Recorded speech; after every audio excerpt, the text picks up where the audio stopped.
Every summer, millions of people hand over their hard-earned money to the tourism industry and walk away with nothing but photos and a credit card balance they're still paying off in October.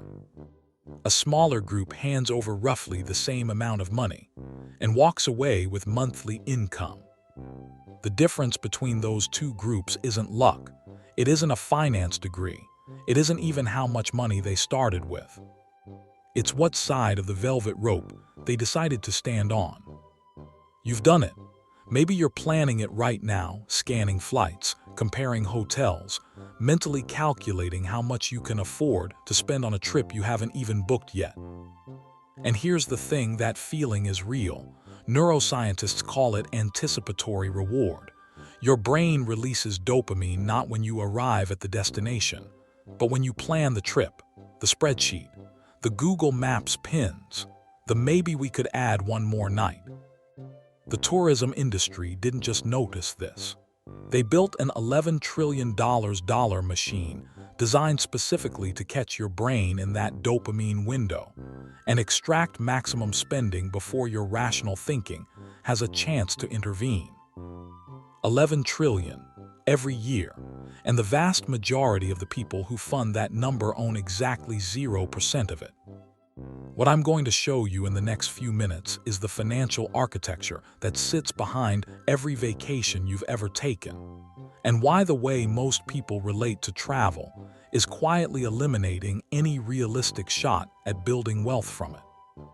More importantly, you're going to understand exactly how to flip your position from the person who perpetually funds this machine to the person who collects from it.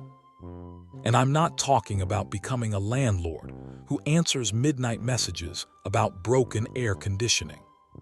Here's the uncomfortable math that the travel industry would rather you not sit with. The average American household spends over $3,800 a year on travel and leisure, not on credit card debt from travel.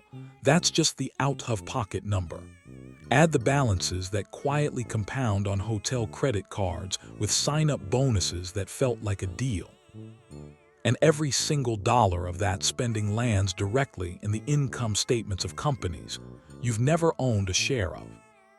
The velvet rope isn't just a piece of hotel furniture.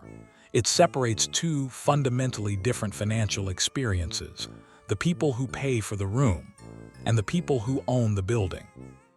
And right now, every booking confirmation you've ever received is evidence of which side you've been on. Here's where it gets genuinely uncomfortable. Because the same psychological mechanism that makes travel feel irresistible is the exact same one that makes investing in travel feel boring. Think about it for a second. Booking a flight to Lisbon activates your brain's reward system before you've even packed. You can feel it.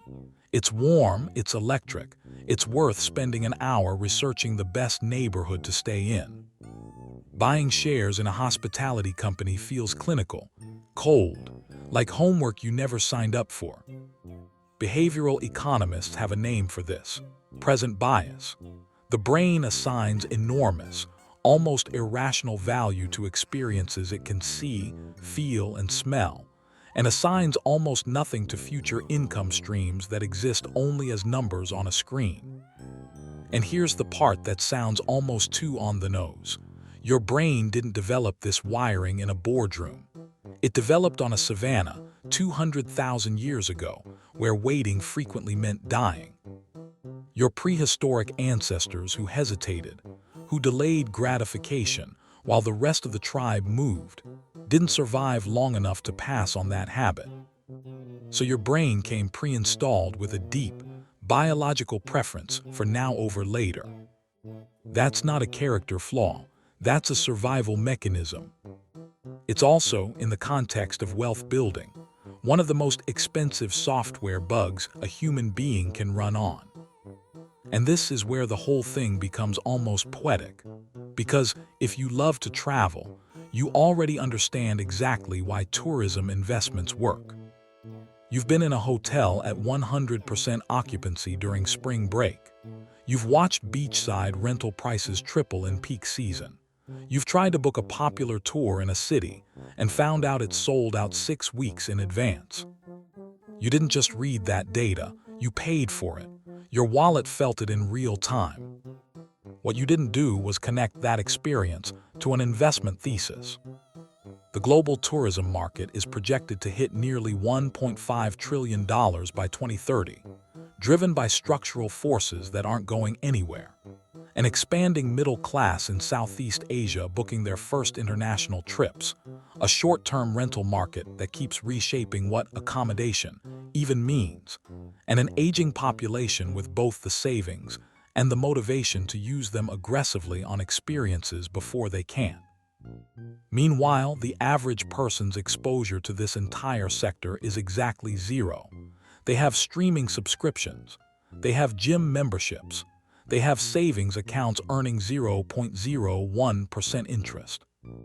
And they're funding a $1.5 trillion industry every time they open a travel app, and never once asked for a fraction of it back. Now here's the turn that changes the entire picture.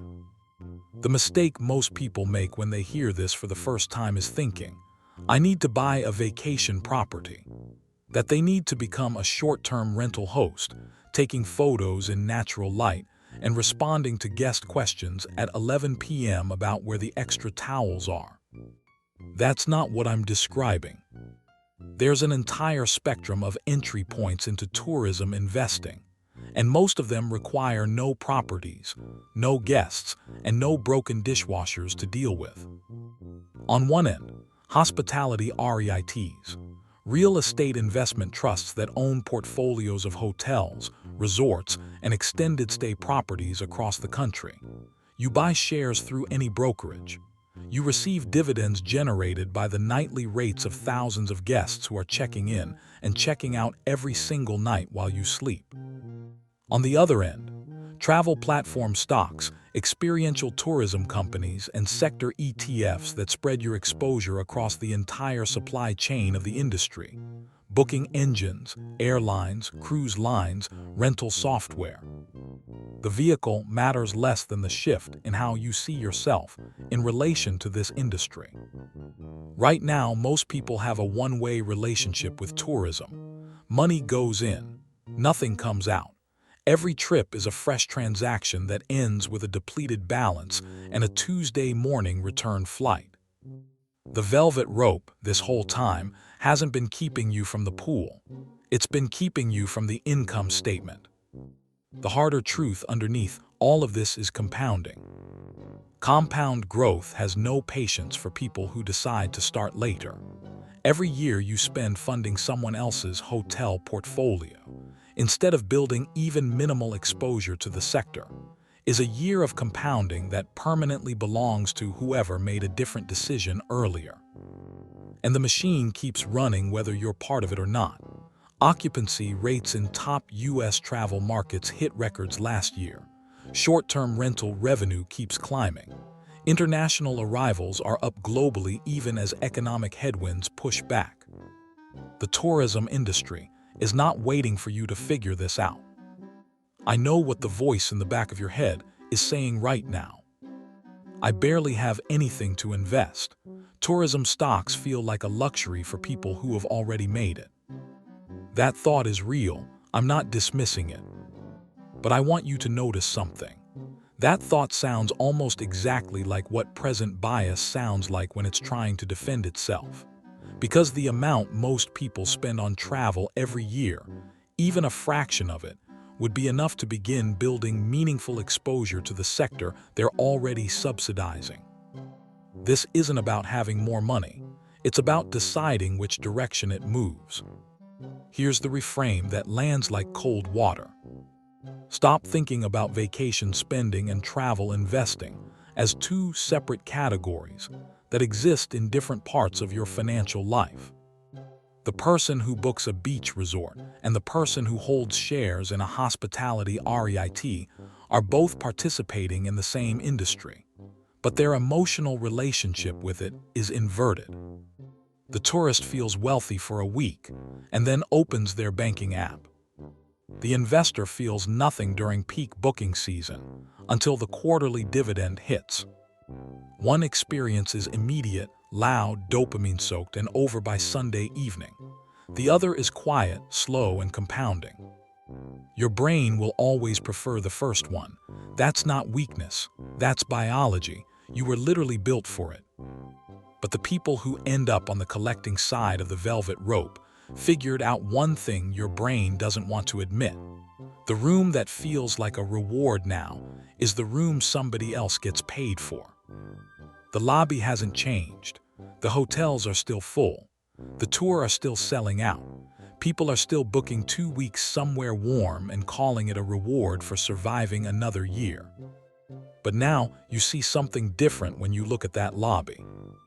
You see a revenue model. You see occupancy rates. You see the logic of compounding demand underneath the polished marble and the complimentary breakfast. And you see a door, just off to the side of the velvet rope, that most people walk right past without ever realizing it leads somewhere different. The psychology of spending was designed for consumption. The psychology of investing was designed for ownership. The only thing separating most tourists from investors isn't the size of their bank account. It's the moment they decided which side of the economy they actually wanted to operate on. That decision doesn't require a finance degree. It doesn't require a vacation property. It doesn't even require giving up travel. It just requires recognizing that the industry you already understand, the one you've been funding for years, is sitting there, available, waiting for you to stop paying into it and start collecting from it. If you want to understand the deeper behavioral patterns that keep people stuck on the wrong side of that rope, not just in travel, but across every spending category that's quietly pulling wealth in the wrong direction, the next video picks up exactly where this one ends. The pattern runs deeper than tourism, and once you see it in one place, you'll start seeing it everywhere.